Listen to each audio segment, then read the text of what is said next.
Hello, it's coming on 2 o'clock this afternoon. Trying it a little bit different here.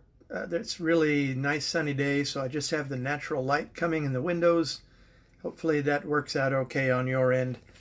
Hope you're having a good day. I've been out and done some mowing and fertilizing and showering, and now I'm here. Very good to see you. And I will be reading today from 1 Corinthians chapter 13 and chapter 14. Now, you might remember last week when we were in this same section, I went ahead and read the 13th chapter because I just couldn't leave there and not read it. So we get a bonus. We get to hear this chapter, the chapter on the way of love, 2 times because we hear it again today. So, 1 Corinthians chapter 13, beginning in verse 1.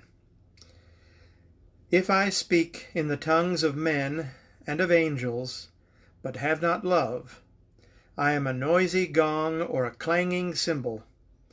And if I have prophetic powers and understand all mysteries and all knowledge, and if I have all faith so as to remove mountains, but have not love, I am nothing.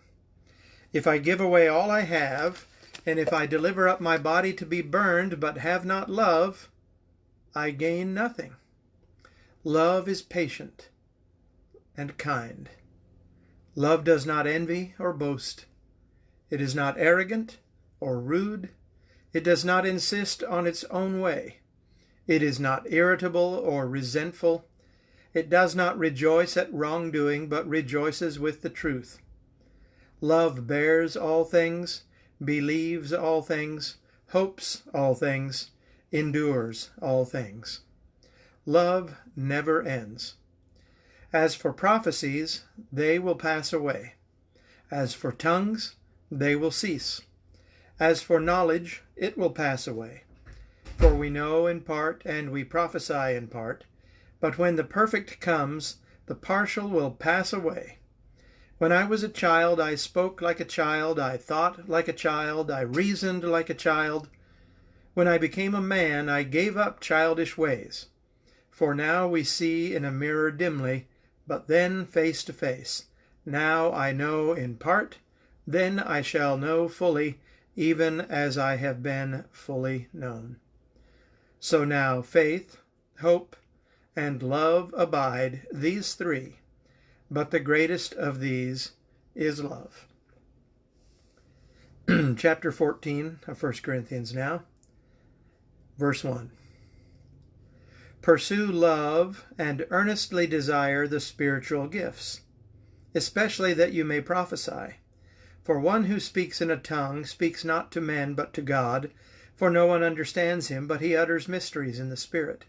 On the other hand, the one who prophesies speaks to people for their upbuilding and encouragement and consolation.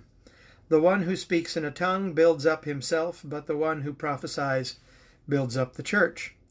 Now I want you all to speak in tongues, but even more to prophesy. The one who prophesies is greater than the one who speaks in tongues, unless someone interprets, so that the church may be built up. Now, brothers, if I came to you speaking in tongues, how will I benefit you unless I bring you some revelation or knowledge or prophecy or teaching? Even lifeless instruments such as the flute or the harp do not give distinct notes. Verse 7 again. If even lifeless instruments such as the flute or the harp do not give distinct notes, how will anyone know what is being played?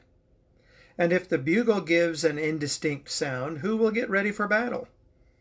So with yourselves, if with your tongue you utter speech that is not intelligible, how will anyone know what is said? For you will be speaking into the air. There are doubtless many different languages in the world, and none is without meaning. But if I do not know the meaning of the language, I will be a foreigner to the speaker, and the speaker a foreigner to me. So with yourselves, since you are eager for the manifestations of the Spirit, strive to excel in building up the church. Therefore he who speaks in a tongue should pray that he may interpret. For if I pray in a tongue, my spirit prays, but my mind is unfruitful. What am I to do? I will pray with my spirit, but I will pray with my mind also. I will sing praise with my spirit, but I will sing praise with my mind also. Otherwise, if you give thanks with your spirit, how can anyone in the position of an outsider say Amen to your thanksgiving when he does not know what you are saying? For you may be giving thanks well enough, but the other person is not being built up. I thank God that I speak in tongues more than all of you. Nevertheless, in church I would rather speak 5 words with my mind in order to instruct others than 10,000 words in a tongue. Brothers, do not be children in your thinking. Be infants in evil, but in your thinking be mature. In the law it is written, By people of strange tongues and by the lips of foreigners will I speak to this people, and even then they will not listen to me, says the Lord. Thus tongues are a sign not for believers, but for unbelievers, while prophecy is a sign not for unbelievers, but for believers. If therefore the whole church comes together and all speak in tongues, and outsiders or unbelievers enter, will they not say that you are all out of your minds?